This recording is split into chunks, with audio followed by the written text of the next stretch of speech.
Le suicide fait partie maintenant de nos réalités. Côte d'Ivoire est classé 3e pays en Afrique qui connaît le plus de suicides. Et il n'y a pas pire pour déséquilibrer quelqu'un que d'être dans une forme de schizophrénie, à singer des choses qui ne lui ressemblent pas et qui ne sont pas lui. Si tu veux aller au paradis, souffre. Donc la souffrance est élevée à un rang de valeur.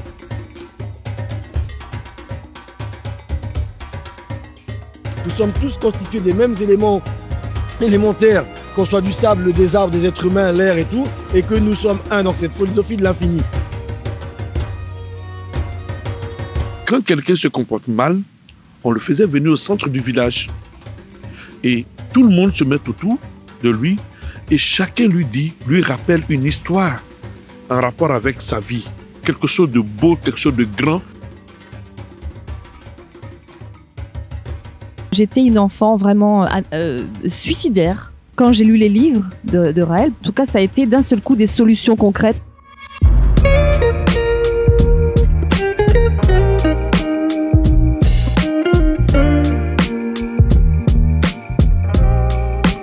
Bonjour à toutes, bonjour à tous et bienvenue dans cette nouvelle émission de la vision raélienne vraiment particulière. Bonjour Luna. Bonjour Xavier. Bonjour Guillaume. Bonjour Xavier. Et bonjour Ya.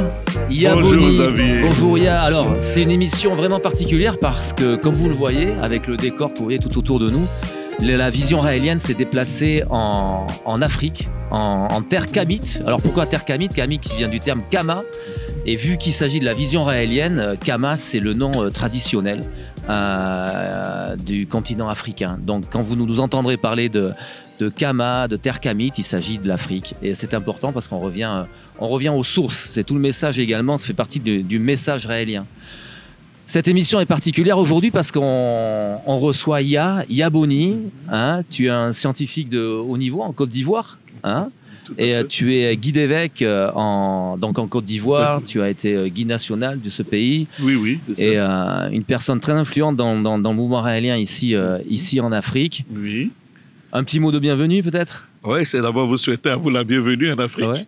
Pour vous qui n'y êtes pas habituellement. Et puis votre présence nous apporte vraiment beaucoup de bien là. Et je pense que ce plateau va nous permettre d'aborder des sujets importants pour l'Afrique et pour l'humanité. Ben super, mais merci. En fait, la vision raélienne, elle est déjà internationale parce que quand on fait les captations, on est en France avec Brigitte qui est au Mexique. Guillaume, tu les fais souvent d'Abidjan, donc. Mais là, on est bien. On est dehors dans un lieu magnifique et on va profiter de ce cadre. Aujourd'hui, on va aborder un sujet particulier. Pourquoi on est là aussi? C'est parce que en ce moment a lieu le séminaire annuel du mouvement raélien que l'on appelle l'Académie du Bonheur. Tout à fait. Et nous y étions. Et lors de ce séminaire, tu as abordé hier un sujet qui nous semblait important de mettre sur la table aujourd'hui. Tu as abordé le sujet de l'influence des grandes religions, en particulier la religion catholique et musulmane. Et tu as fait un parallèle avec ce sujet, voilà, pas très réjouissant, mais qui est là, qui est de fait, quoi, les suicides, les tentatives de suicide dans le monde. Et on aimerait bien que tu nous en parles là et qu'on fasse profiter tous nos auditeurs. Oui, effectivement, on a parlé de la question du suicide. On a constaté depuis quelque temps qu'ici à Abidjan et même en Côte d'Ivoire, le suicide fait partie maintenant de nos réalités.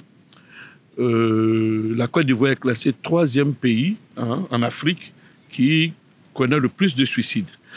Mais nous savions qu'en Afrique, par le passé, avant que nous ayons contact avec l'Europe, avec l'Occident de manière générale, le suicide était un fait vraiment rare, rarissime. Mais tu sais quoi, Ya, je te coupe parce que c'est vrai que nous Européens, c'est vrai comme tu le dis, il y a quelques années, mais pendant très longtemps, le suicide chez nous, c'était souvent synonyme avec la dépression, tout ça. Et quand on venait en Afrique, c'était quelque chose qui revenait souvent.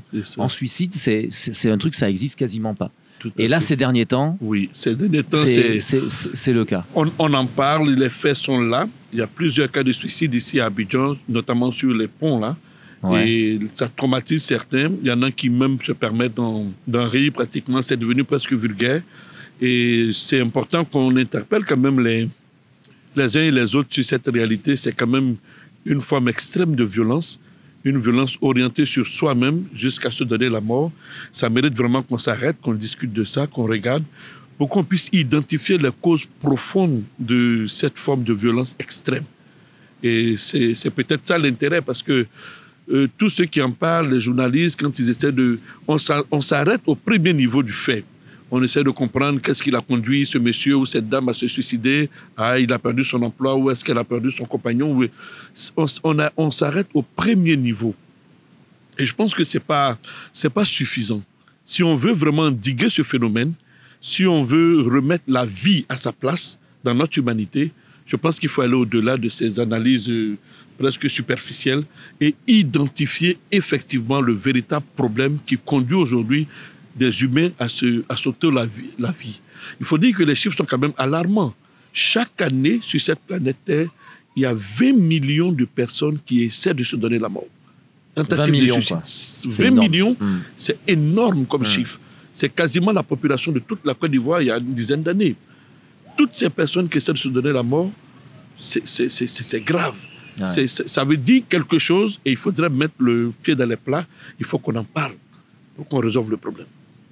Toi, Guillaume, on va faire un petit tour de table hein, avant d'aller un peu plus dans le sujet. Toi, qu'est-ce que ça t'évoque, Guillaume? Toi, t'es d'origine ivoirienne, quoi. Par rapport à l'Afrique, c'est troublant, quoi. Oui, c'est troublant, effectivement. C'est particulier parce que jusqu'à présent, effectivement, quand on est en Europe, on entend parler de l'Afrique. Ah, les gens sont tellement joyeux, tellement heureux, tellement solidaires. Il n'y a pas cette solitude que l'on retrouve en Occident.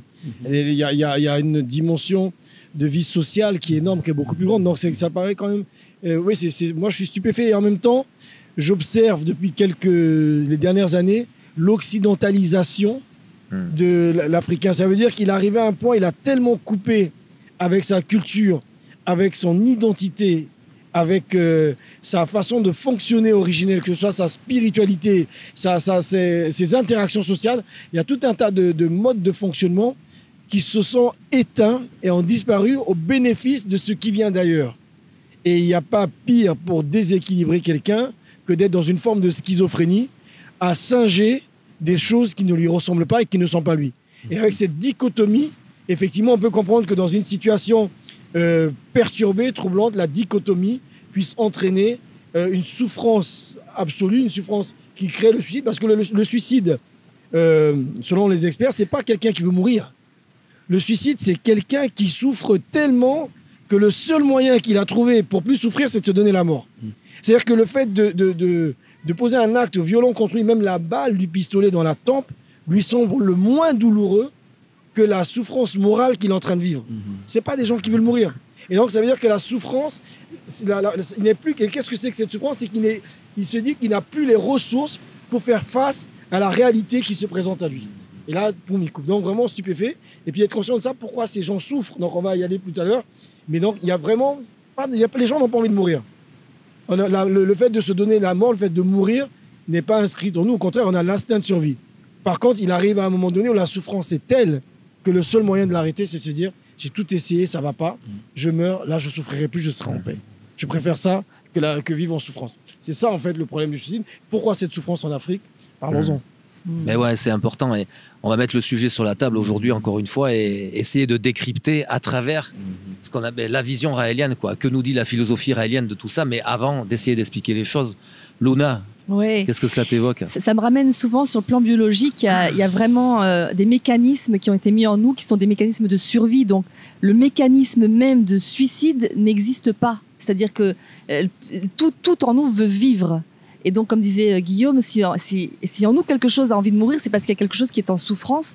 Et de décrypter cette souffrance au plus profond, ça revient à poser le problème de qu'est-ce que je suis sur cette terre, qu'est-ce que je fais, pourquoi je suis ici? Et effectivement, quel plaisir j'ai à vivre. Parce qu'en réalité, ce qui se passe, c'est que la souffrance est telle qu'il n'y a plus de plaisir, plus de bonheur à être. C'est pour ça, en ça, que la philosophie raélienne apporte aussi des solutions de plaisir, de donner un sens à sa vie, de donner un sens qui soit relié à la biologie, qui soit relié au plaisir. Tout dans la vie est fait pour le plaisir. Donc si à un moment donné, on n'est plus connecté au monde, on n'a qu'une envie, c'est de mourir. Et j'ai envie de dire que ce qu'on observe, ce qu'on a observé nous, en Europe et qu'on observe maintenant malheureusement sur le continent kamite, c'est effectivement d'être coupé comme des racines, d'être coupé de la vie sociale, d'être coupé. Et je pense que le Covid, je reviens là-dessus parce que je pense qu'il y a eu aussi une accélération d'un processus où on disait aux enfants, par exemple, si tu aimes tes grands-parents, il ne faut pas les embrasser. Quelque chose une espèce de confusion mentale qui a généré chez nous quelque chose qui n'est pas normal. Nous ne sommes pas faits pour être distanciés socialement. L'être humain naît fragile et il naît dans un environnement et il a besoin des autres pour vivre. Et donc, si on se coupe de ça, si on fait cette distanciation sociale, on entraîne aussi une souffrance qui est insupportable et qui enlève tout sens à la vie d'un être humain. Donc, c'est plein d'aspects différents et tu as raison, Ya, c'est trouver la profondeur et l'origine et pas la superficialité de la chose, c'est revenir à l'origine de la chose. Et c'est ce qu'on va développer. Et c'est ça, encore une fois, notre intention, hein, on est d'accord, hein, c'est un sujet grave, mais notre intention ce soir, c'est pas de mettre une chape de plomb et de casser le moral de tout le monde. Au contraire, c'est d'amener un espoir parce que le message raélien, la philosophie raélienne apporte des pistes, donne une direction, donne une vision. Et comme tu dis, Luna, c'est vrai que le fait de décrypter les origines, c'est important. Il y a hier, quand tu as développé ça au séminaire du mouvement raélien, là, qui a lieu à quelques kilomètres d'ici, tu faisais le parallèle par rapport à ces jeunes Africains, le parallèle avec l'influence des grandes religions. Et tu parlais de la religion catholique et musulmane. Tu peux nous en Tout à fait. D'abord, il faut préciser que ce sujet, on l'aborde dans le cadre de l'Université du Bonheur parce que la religion raélienne a pour objectif d'aider les gens à être heureux. C'est ça. Et donc, quand on constate que dans une population, des gens sont si malheureux, comme Guillaume l'a dit, qu'ils décident de se donner la mort, c'est moins douloureux pour eux de se donner la mort que de supporter la souffrance morale dans laquelle ils baignent. Et donc, quand on est dans cette forme d'extrême, nous nous sentons interpellés. On estime qu'on a matière à travailler. Donc, nous avons mené des réflexions sur la question. Et donc, nous sommes arrivés à des constats. Premier constat, par exemple, c'est que ces 20 millions de personnes sur la planète Terre qui essaient de se suicider, ça se fait dans le silence. Ça ne fait pas l'objet de grandes communications.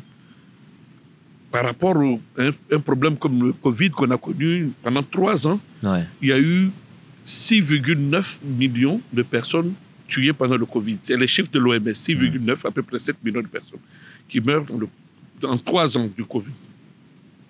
Mais quand on regarde le tapage médiatique, les mesures, barrières, presque d'emprisonnement qui ont été menées pour essayer de résoudre le problème, on est un peu interpellé.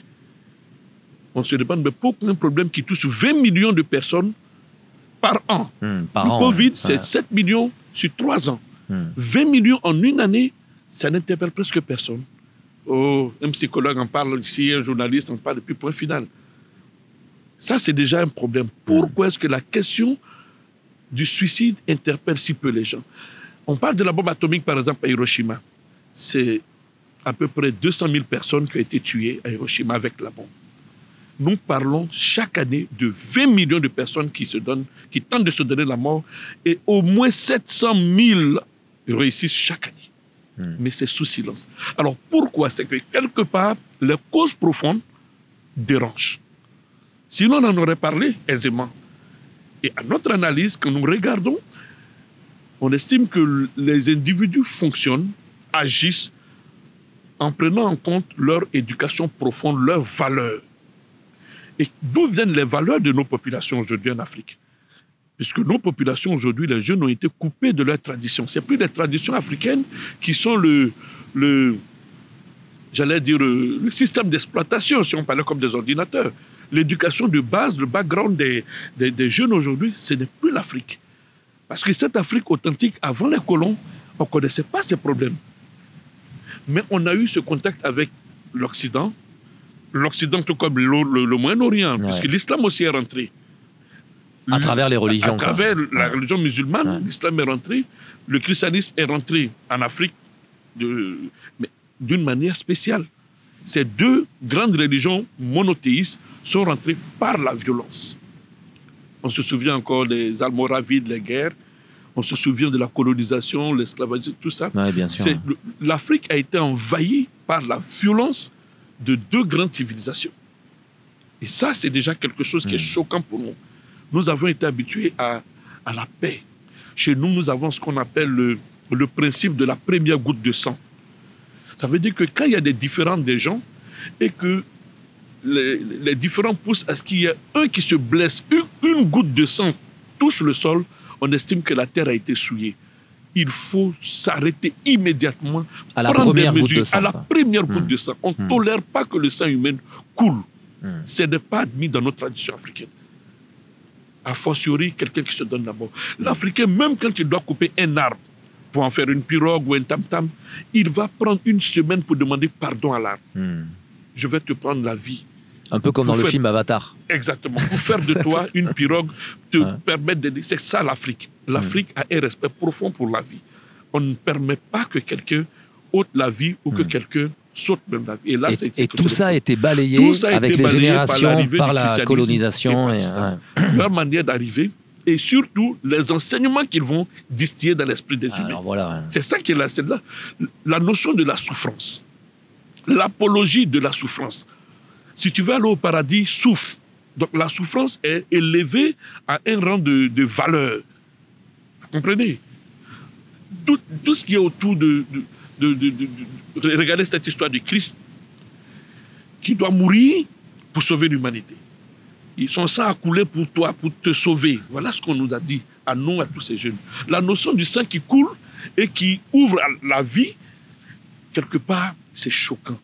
C'est dérangeant. Et c'est dans ces petits enseignements qui finalement se sont amplifiés en Afrique que les humains, les jeunes Africains aujourd'hui vont trouver des ressources pour se donner la mort.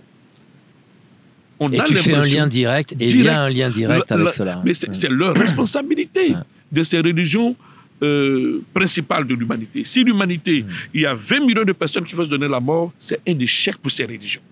L'Église catholique en tête, puisqu'on parle des religions judéo-chrétiennes, c'est quand même celle qui s'est déclarée universelle. L'islam, en tout cas tout ce qui est déiste, a totalement échoué. Parce qu'une philosophie qui conduit des humains aussi nombreux à se donner la mort, je pense qu'elle est l'antithèse d'elle-même, quoi. Et quelque part, les Africains que nous sommes devons prendre du recul par rapport à ces religions qui nous ont été finalement imposées. Aucun Africain n'a accepté de bon cœur le christianisme ou l'islam, c'est pas vrai. Ça a été à coup de saguets, de sabres et de fusils que nos parents sont devenus chrétiens ou musulmans. Et déjà dans cette forme-là, il y a quelque chose qui nous dérange et nous pensons que si nous voulons véritablement enlever le problème de ces questions de suicide, il faut repartir vers comment est-ce que nous avons accepté ces religions des départ. Et peut-être revenir vers nos religions traditionnelles, ça serait certainement une bonne voie pour aider ces Africains à vivre heureux. Donc voilà déjà ce que je pourrais dire sur la Mais là, tu parles de l'Afrique, mais c'est valable pour tous les continents, quoi. On est d'accord, quoi. C'est les préceptes, c'est l'éducation, les valeurs qui sont instituées par ces religions. Ces religions n'ont pas aidé l'humanité tout entière. Donc on est dans des temps qui serait bon d'avoir une remise en question totale, une remise en question des grandes valeurs, quoi. Guillaume. Oui, effectivement. Alors, c'est une remise en question des valeurs. Premièrement, ce qu'on constate, c'est que 77% de ces tentatives viendraient d'endroits où des pays où les revenus sont faibles ou moyens. Alors donc, ça crée une illusion. On se dit, mais c'est parce qu'ils n'ont pas les moyens, pardon, c'est parce qu'ils n'ont pas l'argent, ils n'ont pas les moyens que les gens se suicident. C'est pas vrai. Il y a 4 fois plus de suicides chez les riches que chez les pauvres dans le monde. Donc ça, faut le dire. En fait, il y a un désespoir qui peut être flagrant face à une difficulté de vie lorsqu'on n'a pas la philosophie qui permet d'être heureux de l'intérieur, d'être heureux soi-même, plutôt qu'avoir un bonheur qui dépend de choses extérieures. Donc ça, c'est un premier point. Maintenant, j'aimerais revenir sur le fait qu'effectivement, quelqu'un qui n'a pas une identité, qui n'a pas sa dignité, comment peut-il être fort ? La vie n'est pas toujours un long fleuve tranquille. Et cette force, il faut avoir les pieds bien enracinés dans le sol pour qu'un arbre soit fort. Quand le vent souffle sur l'arbre, si les racines ne sont pas enfoncées ou elles sont dans un pot qui ne correspond pas à l'arbre, l'arbre va s'écrouler. Et moi, en revenant en Afrique, ce que je vois en Kama, c'est mes frères, mes sœurs qui dénigrent leur identité. On leur apprend parfois dans des églises, dans des lieux de culte, que ça, si tu vas au village chez tes parents, ne va pas parce que là-bas, c'est la sorcellerie qu'ils font, ils vont te manger, ils vont te tuer. Donc, du coup, on a mis dans le cerveau des personnes cette perception de soi qui est négative. Ah, vos croyances, c'est des fétiches, c'est des choses mauvaises. Et bien, par contre, si vous croyez en un Dieu blanc qui n'est pas le vôtre, mais qui est celui de ceux qui vous ont colonisé par la violence, si vous croyez qu'entre ce Dieu blanc et vous, c'est le prêtre blanc qui est là, si vous croyez qu'il faut souffrir pour vivre, que la vie prend toute sa signification dans la souffrance, comment peut-on ne pas laisser éclore la souffrance jusqu'au point qu'elle devienne insupportable et qu'on finisse par se donner la vie, puisque comme on l'a vu, les gens qui se suicident ne veulent pas mourir, ils souffrent tellement qu'ils ne peuvent plus supporter la souffrance, ils se donnent la mort. Donc ça, c'est un premier point.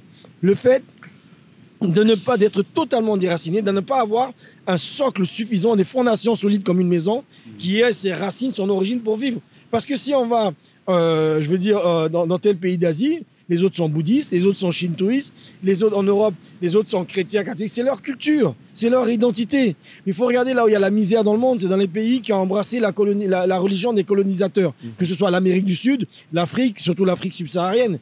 Mais là, il y a pas, on sent plus cette force-là. Même je me rappelle, je parlais de danse, il y avait un festival, je sais plus quel festival il y avait, on m'a dit non, finalement les gens ne vont plus, ils préfèrent aller dans les églises, parce que ça, c'est des choses anciennes, ça ne les concerne pas. Mais est-ce que la France critique son passé médiéval? Pourtant, il n'est pas toujours très brillant au niveau de la paix sociale, ou des égalités sociales. Nous, on avait une économie distributive avant. Ça veut dire que quand tu allais chasser ou tu allais au champ, tu ramenais au chef qui distribuait pour que personne ne manque de rien dans le village. Est-ce qu'on peut dire que c'était la même chose lorsqu'il y avait les rois de France qui a appliqué l'impôt par la force sur les pauvres paysans? C'est pas la même chose. Toutes ces choses-là qu'on a perdues et qui amènent un individualisme, là, pour moi, la première chose, c'est de remettre en question. Je ne critique pas la croyance d'un tel ou un tel. Tant mieux. Et en même temps, il faut revenir à ce qu'on est, il faut se retrouver pour pouvoir avancer. Et effectivement, on va dire oui, mais c'est les traditions anciennes. Oui, c'est les traditions anciennes, mais c'est au moins la base de ça, qu'on comprenne ça. Ensuite, le monde a évolué. Scientifiquement, le monde a évolué. Est-ce que ces traditions anciennes correspondent au monde? Et c'est très bien illustré, j'aime beaucoup dans le film Black Panther, où il y a ce mariage des racines africaines et des nouvelles technologies. Et en même temps, est-ce qu'il y a une religion aujourd'hui qui existe et qui amène ça, et qui amène cette conception du monde qui est totalement en accord avec les religions africaines et avec le futur qui frappe à nos portes? Oui, il y en a une. Et c'est laquelle? C'est la philosophie raélienne. La philosophie raélienne qui rappelle que les êtres suprêmes qui ont amené la vie sur Terre sont des êtres humains comme nous, avec des sentiments, faits de chair et de sang, comme on le savait dans les traditions africaines, où on parle des petits êtres qui viennent du ciel. Les croyances sur l'origine de la vie africaine correspondent à celles qu'amène la religion raélienne. Ensuite, les interactions sociales, l'économie distributive, et qu'on retrouve dans la philosophie raélienne avec aussi le paradis, l'humanitarisme et ce genre de choses. Une philosophie basée sur le respect de la nature, le fait de sentir que tout est un, qu'on est connecté à tout. La philosophie raélienne nous rappelle que nous sommes un, que nous sommes tous constitués des mêmes éléments élémentaires, qu'on soit du sable, des arbres, des êtres humains, l'air et tout, et que nous sommes un. Donc cette philosophie de l'infini qui rejoint ce qui était enseigné en Afrique, qui fait que quand on va couper un arbre pour faire une pirogue, comme le disait le frère Yaboni, ben on n'y va pas de façon brutale et sauvage, mais on y va avec tout le respect et toute la considération nécessaire quand on sent qu'on est un. Et le fait de se sentir un, cette philosophie de l'infini, amène à respecter notre environnement soi-même et se sentir en harmonie avec lui. Cette notion d'harmonie qu'amène la philosophie raélienne avec aussi la méditation sensuelle fait qu'il est très difficile de souffrir et d'avoir envie de mourir lorsqu'on se sent connecté au grand tout, puisqu'on est tout ce qui existe et on est toute la beauté du monde. Donc cette notion de plaisir aussi qu'amène la philosophie raélienne. En Afrique, les gens vivaient de façon aisée, ils ne se couvraient pas jusqu'ici parce qu'ils avaient honte de leur corps. Il n'y avait pas une dichotomie entre le corps et l'esprit, ce qui fait qu'il y avait du bonheur qu'on retrouve dans la notion de plaisir qui est amenée dans la philosophie raélienne et que le christianisme a coupé en disant le corps c'est sale, c'est un péché, il ne faut pas l'utiliser, et on crée des frustrations et on crée un comportement à l'inverse des réalités biologiques qu'on le sait aujourd'hui grâce à la science du corps humain, ce qui n'existait pas en Afrique. Donc effectivement arrive aujourd'hui une philosophie, une religion qui embrasse les religions traditionnelles africaines auxquelles on vous invite à retourner et qui permet de s'ouvrir vers le futur et de sortir de ces notions, de ces philosophies castratrices du corps en le séparant de l'esprit, castratrices de nos interactions avec la nature, castratrices en fait de ce qui fait notre force, d'être capable de s'enraciner dans son identité, puisque les Olim ont créé chaque race avec des particularismes pour qu'ils se complètent. Donc on a le droit de s'embrasser nos particularismes qui font qu'on complète celles des autres, on crée une humanité riche de ces différences avec cette notion raélienne qui est l'amour des différences et qu'on arrive à faire un monde où le suicide devient inexistant parce que ça devient, on rentre dans une philosophie de l'infini, une philosophie du bonheur, d'où l'Université du Bonheur où j'invite tous les Africains à venir participer pour retrouver sa racine et s'ouvrir vers le futur avec cette philosophie qui est la leur et qui est la philosophie raélienne. Alors c'est intéressant Guillaume, parce que là, c'est vrai que tu parles du continent africain, du continent kamite, mais il faut rappeler que c'est valable pour tous les continents. Et ce qui est bien avec le développement que tu viens de faire, c'est qu'on comprend bien que dans le suicide, il y a cette notion de désespoir, mais à travers ces religions, quoi, ces religions archaïques, qui viennent nous couper de nous-mêmes et de ce qui nous entoure. Et Luna, j'aimerais bien qu'on t'entende là-dessus, quoi. Ouais. C'est sur ce fait de la notion de, et encore une fois, la vision raélienne, quoi. Cette nouvelle philosophie, comme disait Guillaume, qui démystifie, hein, quelque part, ça vient démystifier les religions, ça spiritualise la science, mais c'est surtout que l'être humain vient prendre sa place, l'individu vient prendre sa place dans son ensemble et se sent un. Et c'est ce qui fait qu'en fait, ça te rend beaucoup plus vivant que des religions qui nous coupent. C'est ça. En réalité, c'est vrai que je le dis souvent, mais c'est que quand on pense à toutes ces philosophies, toutes ces religions qu'il y a pu avoir auparavant, qui avaient toute leur utilité à leur époque, effectivement, elles ont amené l'humanité à ce que nous vivons aujourd'hui et que la dernière mise à jour qui est en fait cette possibilité d'unir toutes les ancêtres, enfin, la fierté de nos ancêtres qui nous ont amenés jusqu'à aujourd'hui en réalité, puisque nous sommes tous issus de ces vainqueurs, de ces ancêtres. Et donc de ne pas avoir, bien sûr ils n'ont pas fait des choses tout parfaites, mais ne pas avoir honte de tout. Ils nous ont aussi transmis de très belles choses et en particulier, une chose magnifique, la vie. Ils nous ont donné la vie. Donc ils nous ont donné le plus beau cadeau qu'on puisse faire. Et donc de ces philosophies qui sont... qui ont été utiles à un moment donné et qui aujourd'hui ne sont plus adaptées éventuellement, c'est important de savoir dans cet univers où nous sommes, où tout, je pense par rapport par exemple au fait des gens qui vont perdre leur travail par l'intelligence artificielle, où plein de gens se sont reconnus que dans le travail. Et il y a plein de gens qui se suicident, qui arrivent à la retraite et qui se suicident. C'est une des causes les plus importantes, ça, dans le suicide. Ils n'ont plus d'utilité parce que jusqu'à présent, on ne leur a pas appris qu'est-ce qu'ils pouvaient faire d'autre à part être utiles. Vous voyez, donc cette notion de à quoi je sers si je suis uniquement vivant pour moi-même, pour être comme ça, pour profiter de la vie.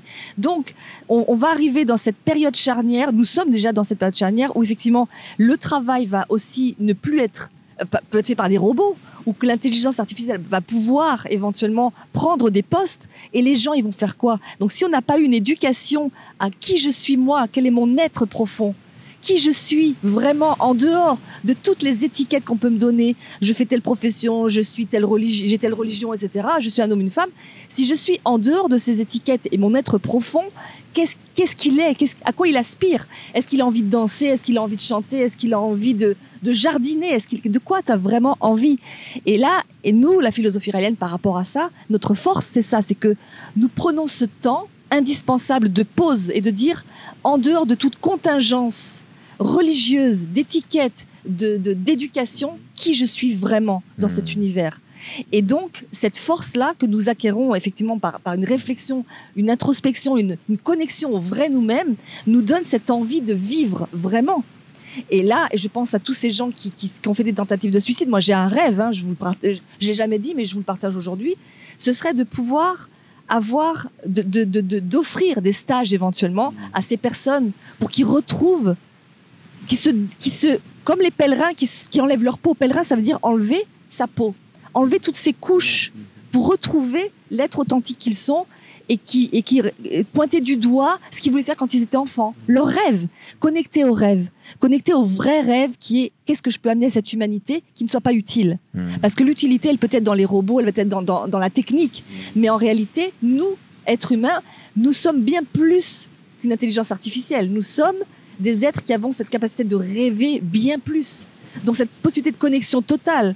Donc qu'est-ce qui fait qu'on est humain et qu'on n'est pas des robots, par exemple? Vous voyez, ce sont des réflexions, mais qui pour l'avenir peuvent nous donner aussi des pistes pour reconnecter la personne à elle-même et dire qu'est-ce que je peux apporter, comment je peux reconnecter, comme disait Guillaume, à ce bonheur qui est à la fois totalement indépendant de l'extérieur, mais qu'on ne nous a jamais appris à toucher, à revenir à la maison, quoi. Revenir chez soi. Et revenir chez soi, c'est reconnecter son être profond pour après pouvoir l'exprimer à l'extérieur. Donc c'est toute une démarche qui est très intéressante et qui, à mon avis, va être la solution pour se dépouiller de tous ces fatras, en fait, qui ne sont plus du tout d'actualité aujourd'hui. Revenir chez soi, revenir à soi, se reconnecter, c'est beau cette image. Tout à fait, tout à fait.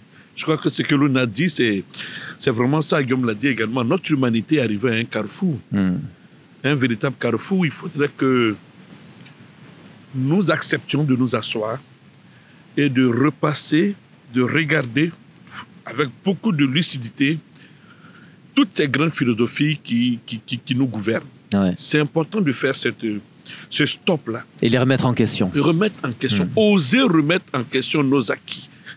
C'est vraiment fondamental. Ouais. Il y a par exemple quelque chose qui est formidable qui a été fait dans cette humanité, c'est ce qu'on appelait la Déclaration universelle des droits de l'homme. Ouais.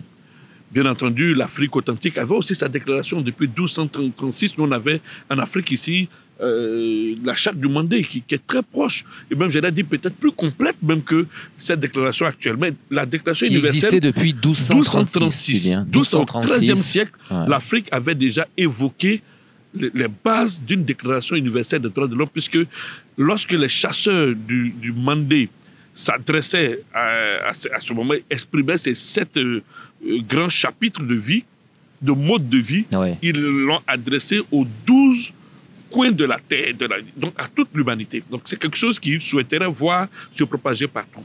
Et puis, 6 siècles plus tard, finalement, on va avoir une forme peut-être plus élaborée, mais c'est déjà bon. Ouais. Si nous partons de cela, regardons toutes les religions à la lumière de ça, à la lumière de la Déclaration des droits de l'homme. Qu'est-ce qui permet à l'homme de s'épanouir? Si tant il est vrai que la Déclaration des droits de l'homme permet un épanouissement de l'humain, tous les pays ont considéré cette déclaration comme quelque chose de majeur, quelque chose de grand. Parmi les œuvres intellectuelles des humains, ouais, la Déclaration des droits de l'homme fait tache d'huile, quoi. C'est quelque chose de grand. Mais prenons ça comme référence. Regardons et puis comparons les différents textes, les différents écrits religieux. Ce qui n'est pas conforme à la Déclaration des droits de l'homme, qu'on a le courage de revoir cela. Parce que quand on dit par exemple que l'humain, bon, si tu as péché, tu vas te retrouver en enfer, tu vas brûler éternellement en enfer. C'est quelque chose quand même dans le cerveau d'un jeune garçon à qui tu dis oui, ça. Bien sûr, c'est la souffrance. Une souffrance atroce, éternelle. Même les humains qui, on pourrait dire, ne sont pas miséricordieux, dans la manière même de châtier, de punir un autre humain, on y a mis de l'élégance, si on peut dire ça ainsi. On est passé de l'humain qu'on pendait à peut-être un humain aujourd'hui quand la société décide qu'il n'est plus... C'est juste une injection. Il y a quand même une petite décence là qu'il faut regarder. Et ce bon Dieu qui, lui, va brûler dans l'enfer éternellement des gens. C'est traumatisant, ça. Tu vivras à la sueur de ton front. On est en train de rendre sacré le travail. Mais c'est normal que celui qui perd son emploi ait l'impression que quelque chose il ne fait plus partie de cette humanité. Puisque le travail est quelque chose de divin. C'est Dieu qui a dit de travailler. Et toi, tu as perdu ton travail. Donc, tu n'es pas... Vous voyez un peu la logique. Tout à l'heure, vous avez dit que beaucoup se suicident parce qu'ils perdent leur travail. Oui, parce que le travail est ce par quoi ils réussissent à vivre. Mais également, spirituellement, religieusement, c'est quelque chose qui fait partie des indications de la Bible. Et donc, celui qui perd son travail, il a l'impression d'être perdu.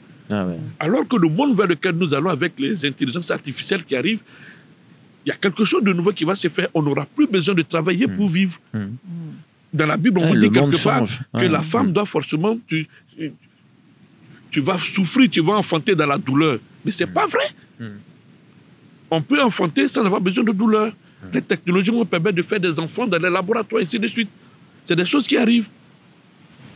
Un homme doit aller forcément avec une femme. C'est ce que certaines religions disent de faire. Mais ce n'est pas vrai. Ça fait qu'aujourd'hui, il y a des êtres qui se sentent mal parce qu'ils sont attirés par le même sexe qu'eux et que la Bible trouve que ce n'est pas correct. Et ils se sentent tellement... Quand je suis rentré à la faculté des sciences et techniques à Abidjan, pour ma première année au département de physique, j'avais un délégué de la 3e année qui était en licence, un garçon formidable, un monsieur bien, Il était bienveillant à notre endroit. Nous étions les nouveaux, c'est lui qui nous a accueillis à l'université. Le premier jour, quand on est arrivé à l'Amphi, il prenait soin de chacun d'entre nous. Il était bienveillant envers nous. Et pendant l'année universitaire, un matin, on apprend qu'il s'est suicidé. Il s'appelait Apollos. Ceux qui m'écoutent, qui étaient à l'université d'Abidjan dans les années 89-90, ils pourront parler de lui. Ça a été une histoire qui a secoué l'université. Wow. Apollos s'est donné la mort. Mais en laissant un bout de papier, on pourrait dire, en expliquant pourquoi il a fait ça. Et son mot disait, je ne peux pas accepter que par moi, le Satan passe pour commettre des insanités. En fait, Apollos était homosexuel. Il se sentait attiré par des hommes. Ok, donc là, rejet. Et donc, chaque fois qu'il exprimait ses pulsions, il estimait cette salie, il estimait avoir été le véhicule par lequel Satan avait propagé voilà. Et il ne se sentait pas bien. Et Apollos s'est suicidé parce qu'il était homosexuel, parce que l'Église, en tout cas la Bible à l'époque, condamnait l'homosexualité. Mais aujourd'hui en France, l'homosexualité n'est plus un crime. Mais comment est-ce qu'on peut laisser des écrits condamner encore l'homosexualité? Oui, bien sûr. Sodome et Gomorrhe, on a détruit toute une ville à l'époque de la Bible parce qu'on dit-on, il serait homosexuel. Donc vous voyez, si y a ce décalage entre ces livres qui sont des livres de chevet des humains et les réalités aujourd'hui contemporaines, tant qu'on n'arrive pas à aligner cela, les gens seront perdus. Ils seront perdus. La Bible, le Coran et certains livres ne sont plus d'actualité. Ils sont dépassés. Notre humanité mérite mieux. Et d'ailleurs, c'est intéressant ce que tu dis, parce que c'est important de porter à la connaissance de ceux qui nous écoutent que justement le fait de passer au crible des droits de l'homme, les textes des religions et des philosophies, c'est une initiative qui a été proposée par Raël, le fondateur, à l'OSCE. À plusieurs endroits, il y a quelques années en Pologne. On l'avait proposé. Il avait dit, si dans les messages raéliens, un aspect, une phrase, un chapitre, où tout le livre n'était pas conforme aux droits de l'homme, lui, prophète réel, acceptait qu'on retire ces livres. Et je pense que tous les leaders religieux devaient aller dans cette direction. Parce que si nous sommes des religions, notre objectif, c'est le bonheur de l'humanité. Et si nos livres, nos écrits, nos enseignements, nos philosophies pourraient poser problème au bonheur de l'humain, il faudrait qu'on ait la sagesse de retirer. Et ça, c'est quelque chose de fondamental. On se voit la face, on va chercher les solutions à ces problèmes, on va faire des analyses. Non. Le problème, le ver se trouve dans la pomme. C'est dans nos tests écrits, dans nos philosophies admises et acquises que se trouve le problème de l'humanité. Si nous n'allons pas résoudre le problème là-bas, tout le reste, ça va être que de la diversion inutile. Et ça, c'est une action. Tu parlais de l'OSCE, c'est important de dire ce que ça veut dire. L'OSCE, il y en a beaucoup qui nous écoutent qui savent donc peut-être pas. C'est un congrès de sécurité de l'Europe. Bon, ça a été fait à plusieurs endroits, mais en tout cas, il y a eu plusieurs fois où on a proposé en tant que Raélien, en tant qu'ONG aussi, donc des propositions pour améliorer les conditions puis éviter la discrimination. Mais en particulier, on a fait des propositions pour les gouvernements et de passer au crible des droits de l'homme tous les écrits religieux, y compris les nôtres.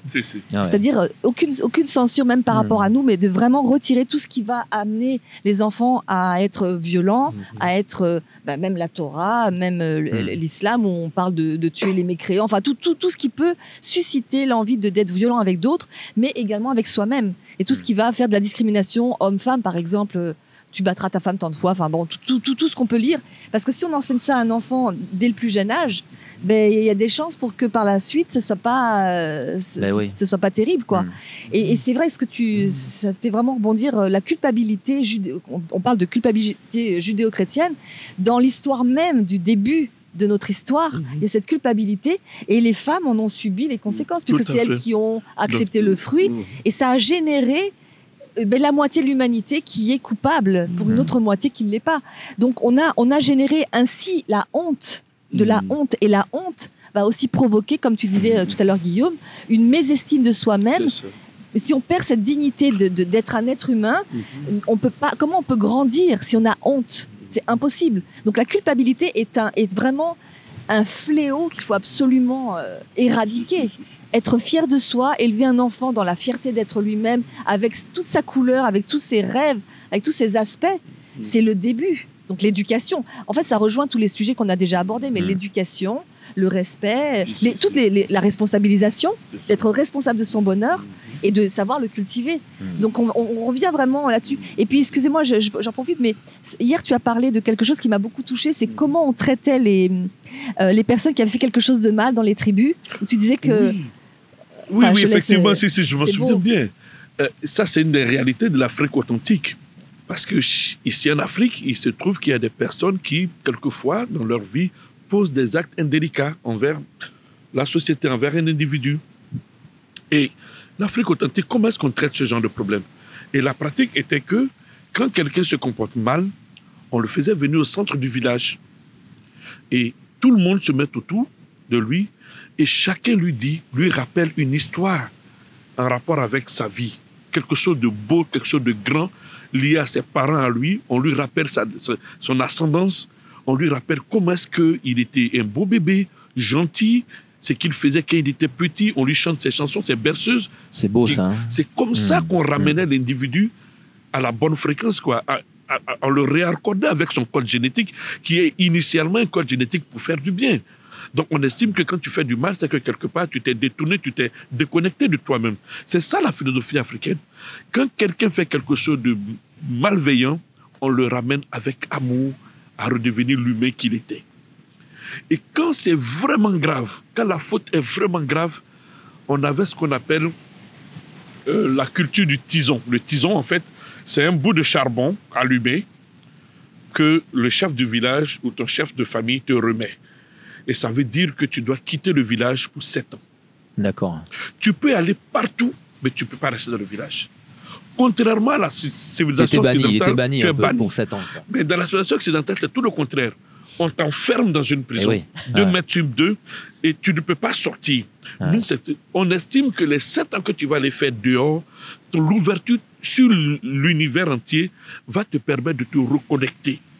Et tu vas revenir 7 ans après avec une énergie nouvelle, avec une perception. C'est comme ça que l'Afrique traitait ces problèmes. Et c'est pourquoi en Afrique, on n'avait pas ces problèmes de psychopathes, des gens qui... Non, ça n'existait pas chez nous. Ça n'existait pas du tout. Et bon, aujourd'hui, on est là. Et les faits sont là. On ne va pas... il nous faut quand même, à un moment donné, nous asseoir et trier, quoi. À la limite, comme je dis, bien les ordinateurs, il faut reformater le disque dur, quoi. Et remettre en question, quoi. Il y a trop de virus qui se sont insérés dans les différents systèmes d'exploitation qu'on nous a envoyés. Trop de logiciels malveillants sont là. Et on va rester, on peut les traiter ponctuellement, individuellement, mais il faut un homme nouveau. Il faut un humain nouveau. Il faut reformater le disque dur et réinstaller que des programmes qui sont compatibles avec la Déclaration universelle des droits de l'homme. Et c'est marrant, Guillaume, parce que tu m'en as souvent parlé de ça. Tu parles des prisons. Hein, en Afrique, quand les colonisateurs sont arrivés, les prisons n'existaient pas. Non, c'est eux qui ont amené cette notion de œil pour œil, dent pour dent. Culpabilité. C'est comme le disait Luna, on dit que l'homme est pécheur dans la religion catholique. C'est-à-dire que là, comme Yaboni l'explique, on te rappelle qui tu es, que tu es quelqu'un de bon. Et donc, si on te rappelle que tu es quelqu'un de bon, tu te sens valorisé et tu as envie de retrouver ce qu'il y a de bon chez toi. N'importe quel psychologue de base le sait. C'est pas en cassant quelqu'un que tu vas tirer le meilleur de lui-même. Or là, on avait une philosophie judéo-chrétienne qui nous est imposée en disant, c'est en te rabaissant, en disant que tu es pécheur, que tu dois avancer. Comment tu veux que l'humanité, que c'est les individus qui la composent, produisent le meilleur d'eux-mêmes en leur disant dès la naissance, vous êtes pécheurs, pauvres pécheurs. Et pire que ça, tu dois demander pardon toute ta vie. C'est ça. Comment tu veux imaginer le bonheur chez quelqu'un qui, du matin au soir, il doit demander pardon à un Dieu qui est amour. Alors, c'est-à-dire que la notion de l'amour, parce qu'on est des êtres fondamentalement pleins d'amour, l'être humain, mais on t'explique que l'amour, c'est d'être quelqu'un qui surveille autour de lui et qui punit. Donc finalement, on va reproduire le comportement de ce Dieu, les uns les autres, ce qui amène le conflit les uns envers les autres. Mais imaginez, moi, je dis toujours, imaginez une jeune fille qui rencontre un homme, elle est amoureuse, c'est gentil, il est plein d'amour. Et puis sa gentillesse s'exprime en disant 5 fois par jour, tu vas te mettre à genoux et me dire que tu crois en moi et que tout ce que je dis, tu le feras, sinon tu brûleras éternellement. Ça, c'est pour certaines religions. D'autres, c'est même pas 5 fois par jour, c'est bon, au moins au réveil, tu vas commencer. Je vais te donner une image de moi, torturé, accroché à un bout de bois, ensanglanté, et tu vas me demander pardon et tu vas te rappeler que tu es coupable et que c'est à cause de toi que je suis comme ça. Vas-y, c'est ça, c'est mon amour que je te donne. Mais quelle jeune fille voudrait d'une relation comme ça avec un homme? Quel même homme voudrait un parent comme ça? Mais on nous dit que c'est ça qui est bon. Et on s'appuie là-dessus pour marcher. C'est sur ce sable-là que l'on marche. Et c'est le contraire de ce qu'il y avait en Afrique avant. N'oublions pas, l'Afrique a une part de responsabilité. On dit l'Afrique est l'avenir de l'humanité. On est 1,3 milliard d'habitants en Afrique. On sera bientôt 4 milliards d'ici 2035. C'est-à-dire qu'il y a une grande partie de la population du monde qui sera africaine. Et l'Afrique a un rôle à jouer en retrouvant ses racines, en retrouvant son identité avec toutes ces belles choses qu'a décrit Yaboni tout à l'heure, toute cette bienveillance qui permettait de sortir, de s'extraire de la souffrance et qui permettait d'arrêter de faire souffrir les autres, afin d'en faire bénéficier le monde entier. Parce que c'est encore récent, c'était encore très récent. La colonisation est arrivée il n'y a pas si longtemps que ça, donc c'était encore très vivant. Et puis ces dernières années, par exemple, je sais qu'en Côte d'Ivoire, à la mort de Fouet-Boigny, il y a eu une recrudescence des religions extérieures qui sont venues avec l'appât de l'argent parce qu'il y avait la misère pour recruter. Et ils ont réussi à mettre ça dans le cerveau, à culpabiliser les personnes qui aujourd'hui, ça devient presque une insulte si tu n'as pas la religion du colonisateur. C'est-à-dire que l'Africain, là, il est trop fort, il est capable de tuer son frère si son frère ne croit pas à la religion de celui qui les a torturés pour amener cette religion, qui a violé sa grand-mère, qui a torturé son oncle. Et puis là, maintenant, il faut qu'il fasse. Donc, il y a quelque chose à réparer, remettre au centre, redonner un espoir, redonner cette philosophie de vie qui ouvre sur l'extérieur. Cette philosophie de vie qui rappelle que le bonheur est quelque chose qui se vit à l'intérieur, qui se cultive. Et il y a la philosophie raélienne qui a créé des universités du bonheur. Malheureusement, dans notre système scolaire et éducatif aujourd'hui, il n'y a pas l'enseignement au bonheur. C'est-à-dire qu'on va à l'école, on apprend à compter, on apprend à lire, on apprend à faire de l'argent, on apprend à créer du capitalisme, à créer de la compétition.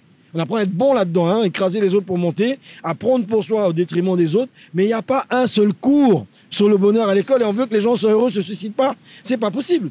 Alors là arrive la religion raélienne, le mouvement raélien, Raël, avec la philosophie du bonheur, l'université du bonheur. Au moins une fois par an, il y a une grande université sur chaque continent où on peut aller apprendre les clés du bonheur parce que ça s'apprend.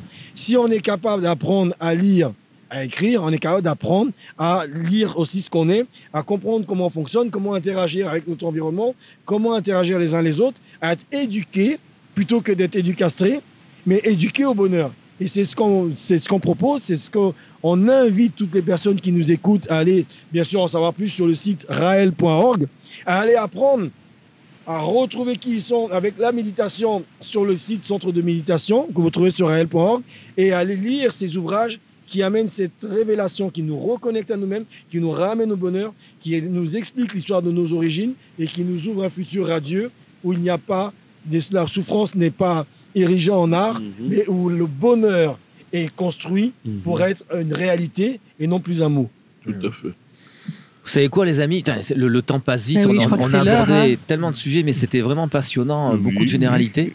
Et on a mis en perspective les choses. C'était passionnant. Moi, ce que je vous propose, pour ceux qui nous écoutent, c'est qu'ils ressentent ce qui anime chacun d'entre vous au fond de vous, quoi. Parce qu'on a parlé de suicide, on a parlé d'espoir, on a parlé de désespoir aussi.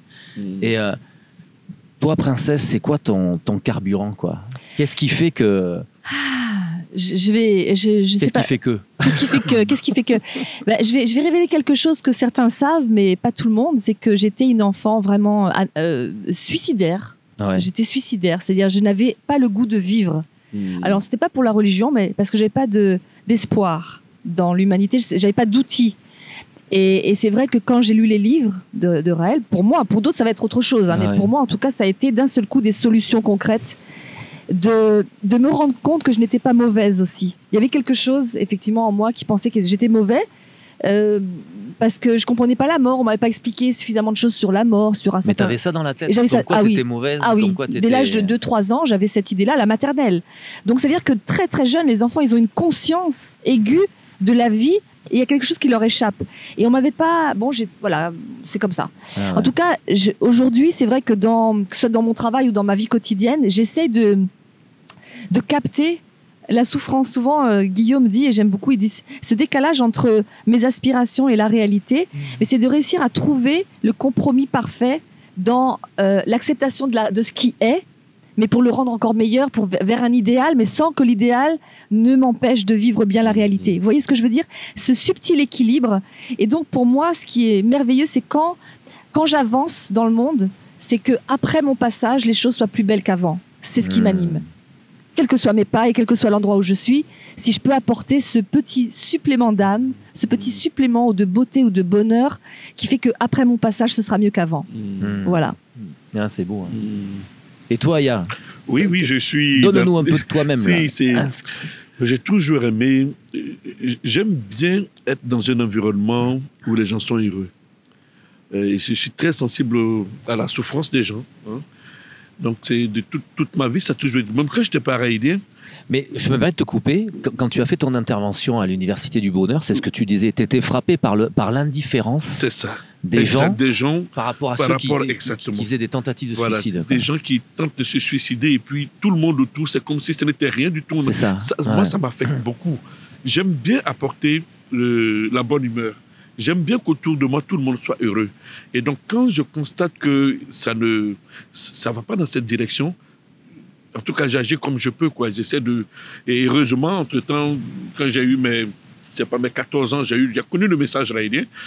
Et je me suis rendu compte que par le biais du mouvement raïdien, avec les messages, j'avais plus d'outils et une organisation meilleure pour aider l'humanité à se porter mieux. Au lieu de me concentrer sur mes voisins immédiats, je pouvais, grâce au mouvement raïdien et à la philosophie, je pouvais aider un peu plus de personnes à être heureuses. Donc, peut-être c'est génétique, je ne sais pas, mais j'ai toujours voulu, on peut dire, sauver l'humanité. D'une certaine manière, c'est un peu ça.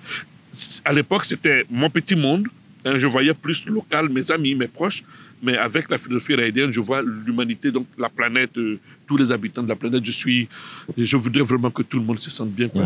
Ouais. Et surtout qu'on a les ressources, on a les moyens technologiques, on a suffisamment d'amour, de concentrer, de gravitons sur cette planète pour que les gens soient heureux, quoi. Pour que les gens soient heureux. Et ça, je pense que peut-être c'est ce qui fait qu'on est raïdien aussi. C'est ça notre souci. Moi, ça ne m'a jamais intéressé d'être millionnaire, milliardaire, avoir beaucoup d'argent, avoir plus d'argent que quelqu'un. Ça ne m'intéresse même pas. Bon. Je veux bien avoir de l'argent, d'accord, mais pour pouvoir faire plaisir aux gens. Sinon, à la fin de l'émission, tu nous donnes ce que tu as. Et moi, je viens prendre. C'est tout à fait ça. Voilà un peu ce que je dis. Ouais, super, merci. Guillaume, et toi alors, qu'est-ce qui fait que qu'est-ce qui t'anime, quoi? Quel est ton carburant, quoi? Quel est mon carburant? En fait, ça se rejoint. Moi, depuis tout petit, j'ai toujours rêvé d'un monde meilleur. J'étais un de mes plus anciens souvenirs. J'ai un oncle qui a fini préfet, je crois, colonel, et il était commissaire de police à l'époque. Et ma tante, la sœur de ma mère, mariée avec lui, m'amène. Elle va voir son mari. Hein, et puis je vois un gars qui est sur les mains, les pieds en l'air. On était en Côte d'Ivoire. J'avais 4 ans ou 5 ans, 3 ou 4 ans, je sais pas. Et il le tape, il le torture. Et les gens regardent tout ça et je me mets à hurler, à pleurer. Et je suis incontrôlable. Une crise. D'après ce qu'on m'a raconté, j'ai le vague souvenir. Mais mon oncle, chaque fois qu'il me voyait, il me raconte cet épisode parce qu'il est descendu. Ça hurlait tellement dans le commissariat, il est descendu de son bureau. Tout le monde est venu. Qu'est-ce qu'il y a? Et moi, je hurlais. Et donc, comme je savais que c'était lui le patron du commissariat, j'avais compris que c'était lui qui avait donné l'ordre. Et je disais, tonton est méchant, on ne peut pas faire ça à quelqu'un. Il dit, tout militaire qu'il était dur, il dit, les cris, les hurlements de cet enfant l'ont tellement touché qu'il a libéré la personne sur le champ. Et j'ai cet ancien souvenir-là, c'est ma vie commence un peu comme ça. Et tu vois, je suis content de pouvoir être fier de ça, de commencer par ça. Et je ne fais pas par fierté, mais c'est quelque chose qu'on a en nous, en fait. Et puis, en fait, ma vie a toujours été ça. J'ai envie d'amener l'harmonie, la paix autour de moi, de rassembler. J'aime bien rassembler, j'aime bien dans tout ce que j'ai fait, que ce soit au niveau travail, même dans la danse, créer un festival pour rassembler les gens, amener des personnes des différents continents ensemble dans mon travail, créer un resort en Afrique où les gens peuvent venir être heureux. Et dans ma vie philosophique qui est la plus importante, c'est d'essayer toujours d'amener l'harmonie, de rassembler, d'essayer d'amener le meilleur de moi-même pour amener du bien et la non-souffrance autour de moi, donc le bonheur. Donc c'est ça qui m'anime. Et au fur et à mesure, cette souffrance m'a tellement touché, la souffrance des autres, et même la mienne, parfois ou souvent, qu'il y a 2 choses qui me sont venues à l'esprit que j'aimerais partager avec ceux qui nous écoutent. Moi, j'ai trouvé peut-être 2 clés qui m'aident beaucoup et qui peuvent peut-être aider quelqu'un qui a envie de se suicider, ou de rentrer en conflit. C'est la première des choses, c'est que ce que tu as dit, Lunata, lorsque l'idéal qu'on a en tête dépasse notre capacité à embrasser la réalité, commence la souffrance. Lorsque donc ton idéal dépasse ta capacité à embrasser la réalité, commence la souffrance. Alors l'idéal, oui, il faut battre pour son idéal, mais ne pas oublier d'embrasser la réalité. C'est pour ça que la notion de l'infini aide. Et enfin, la deuxième chose qui m'aide beaucoup pour le lâcher prise, oui, souvent on se bat au nom de la vérité. J'ai raison, tu as tort, j'ai la vérité. Et pourtant, qu'est-ce qui nous rassemble? Est-ce la vérité? Oui, je veux savoir la vérité. Est-ce que c'est ça qui va amener la paix? On dirait que la vérité est plus importante au point qu'on fasse des guerres avec chacun sa vérité à la maison, dans un couple, dans une famille et même d'un pays à un autre, au point de la vérité du territoire qu'a chacun. Et donc, j'aime cette phrase de Saint-Augustin qui me guide, qui est « Il faut préférer la vérité de l'amour à l'amour de la vérité ». Voilà ce qui m'anime. Mais ça, c'est une belle citation. On va finir là-dessus. Hein. C'est vraiment un vrai bonheur quoi, d'échanger sur ce sujet. Et vous savez quoi, là, c'est vraiment, on est bien là, on est dehors.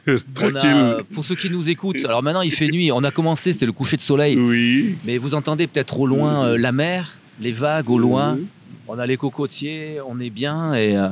Et j'espère que cette séquence qu'on a passée ensemble a nourri la curiosité hein, de tous ceux qui nous ont écoutés, a donné certaines pistes également. Tout à fait. Et puis, encore une fois, le fait d'être... On vit vraiment des moments particuliers. Hein. On est à une époque tellement particulière. La science qui avance à une vitesse folle, les technologies qui avancent à une vitesse folle, le désespoir aussi qui est là, on l'a rappelé, hein, avec ces 20 millions de tentatives de suicide par an. Dernièrement, il y a quelques années, ce grand test de 1000 grammes à l'échelle planétaire, avec ce qui s'est passé autour du Covid. On vit une époque charnière, mais qui est tellement pleine d'espoir. On est vraiment à une époque particulière de l'humanité.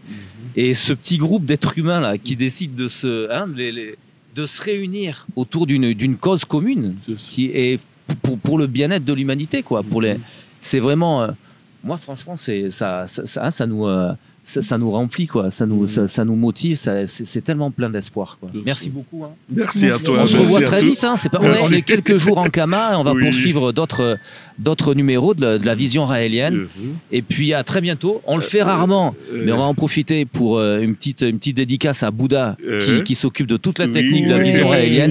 Vous aurez l'occasion de le voir peut-être, j'espère. Merci Bouddha pour toute la technique. Avec XL. Et puis avec XL également. Merci les amis. Et puis à très bientôt pour un prochain numéro de la vision raélienne. Cool.